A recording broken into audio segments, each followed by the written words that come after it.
Hello guys, ಎಲ್ರಿಗೂ ನಮಸ್ಕಾರ. Welcome back to banking ಕನ್ನಡಿಗ. ಈ ವಿಡಿಯೋದಲ್ಲಿ ನಾನು IBPS ಕ್ಲರ್ಕ್ ಕರ್ನಾಟಕದ ವೇಕೆನ್ಸಿ ಬಗ್ಗೆ ಡಿಸ್ಕಸ್ ಮಾಡ್ತಿದ್ದೀನಿ. ಕರ್ನಾಟಕ ವೇಕೆನ್ಸಿ ಆಲ್ರೆಡಿ 1170 ಇತ್ತು.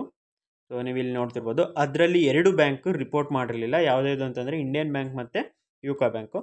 ಇವಾಗ ಇಂಡಿಯನ್ ಬ್ಯಾಂಕ್ ರಿಪೋರ್ಟ್ ಮಾಡಿದ್ದಾರೆ. RTI ಒಂದು ರಿಪೋರ್ಟ್ ಸಿಕ್ಕಿದೆ, ನನಗೆ ಟೆಲಿಗ್ರಾಮ್ ಚಾನಲಲ್ಲಿ ಶೇರ್ ಮಾಡಿದರು ಚಾನಲ್ ಫಾಲೋವರ್ಸೇ. ಆ್ಯಂಡ್ ಪ್ರೀವಿಯಸ್ಲಿ ಕೂಡ ಒಂದು ರಿಪೋರ್ಟ್ ಬಂದಿತ್ತು. ಅದರಲ್ಲಿ ನಮ್ಮ ಸ್ಟೇಟ್ ವೇಕೆನ್ಸಿ ಶೋ ಆಗಿರಲಿಲ್ಲ.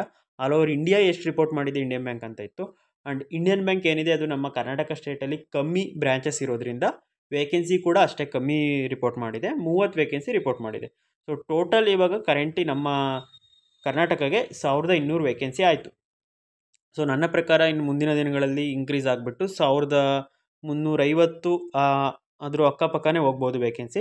ಆ್ಯಂಡ್ ಇದು 30 ಇಷ್ಟು ಕಮ್ಮಿ ಅಂತ ಅನ್ಕೋಬೇಡಿ. ಈವನ್ ಒಂದು ವೇಕೆನ್ಸಿ ಕೂಡ ಮ್ಯಾಟರ್ ಆಗುತ್ತೆ. ಕೆಲವೊಂದು ನೋಟಿಫಿಕೇಷನ್ಗಳಲ್ಲಿ ಓವರಾಲ್ ವೇಕೆನ್ಸಿನೇ 30, 35, 50 ಆ ಥರ ಇರುತ್ತೆ. ಅದಕ್ಕೆ ಕಂಪೇರ್ ಮಾಡ್ಕೊಂಡ್ರೆ ಇದು ಒಳ್ಳೆ ವೇಕೆನ್ಸಿನೇ 30 ಅನ್ನೋದು.